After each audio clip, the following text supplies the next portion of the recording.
qorrichi illee ammayyuu nan dhiifne sagaraa koo caccabsu garuu waan akka bac godhu sun na dhiiseera. Garuu keessi koo das na jedhee ama badambitti taakataatalee ilaalan jira. Gooftaa galatu gaa ani fayyire. Ergaa walticha laxxee amantee fayyite akkamsitti?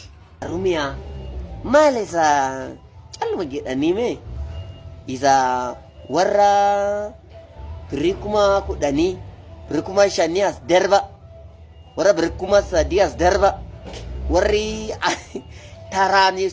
taraanisportiis gochuu dandeessaniis warri taraanisportii maal dhiman tarasfer gochuu dandeessanis as kotta jedhanii mee waldaa kiristaanaa keessaa ama taa'ina waa yaadagaa ama gooftaa Yesuus Kiristoos yoo dhufe ama ummata birrii akka kana waa margeetti tafarasferii godhu kanaas mootummaa waaqayyoo hin gala warra achi dhaabatee akka kanatti ummata saamee jedheeni golbeeka giga qas jedhee kun ani yaade manaa wajjin isaatti balama gaafa ji'a lama sadiin buusan isaa kana oromoo kana birrii kana isaa gurraa jedheeni qaala'insa dhufeeraa jedha gadi bahee achi waldaa kiristaanaa keessa immoo kuma kudha akkuma shakka falee baafame isa yuumoo waldaa isa dhimma lubbuu isa hin dubbatu isa waldaa sana immoo. Gaarabbii kan kee baay'ee nama golfisiisa. Achii booda lafarratti gangalchee maal godhee ergasi kaasee akkas ture. Akkamire namichi siin jedhee hoo gooftaa Yesuusin immoo fudhatteetta? Isa kam? Maali gaa? Isa kana immoo maaloo? Lafarratti waan gangalchee jettaa taatamu. Mataa kana keessa jechuudha. Mataa kana keessa. Ela yeroo ni na as keessa yeroo ni na dha'u. Maali gaa?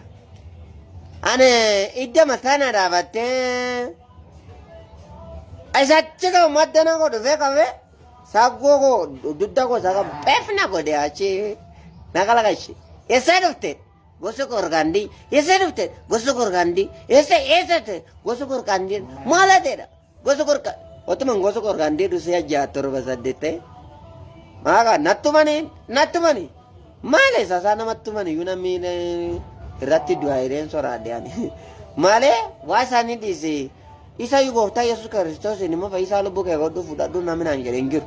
Maa waldaa akkasii gaarii dhagaa. Anoo sila isa yaaddaa dhaqe ama gooftaa Yesuus Kiristoos dhuguma mana kootti gaafa ni galu ama mana kee illee fiddee dhufuu nan danda'a mana kee bal'aa. Dhuguma garaa gajjallaa dhagaa kana dhufee gooftaa Yesuus. Uni warraa gumusii kana wajjin taa'ee wattoon yaaduu isaanu namni maqaa godha hin jiru.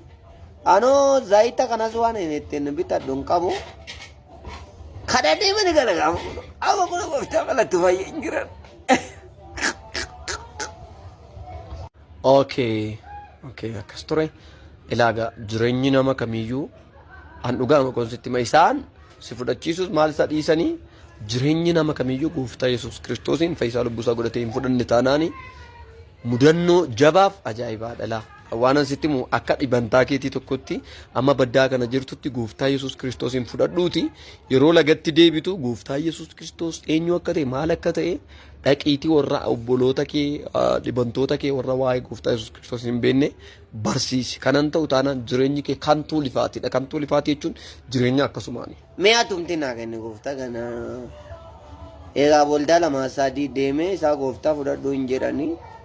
Isaan zayita fudhadhu bishaan dibataa fudhadhu jedhan ijoollee durbaa babbareeddu tokko bishaan kana baattee waldaa keessa yaatti.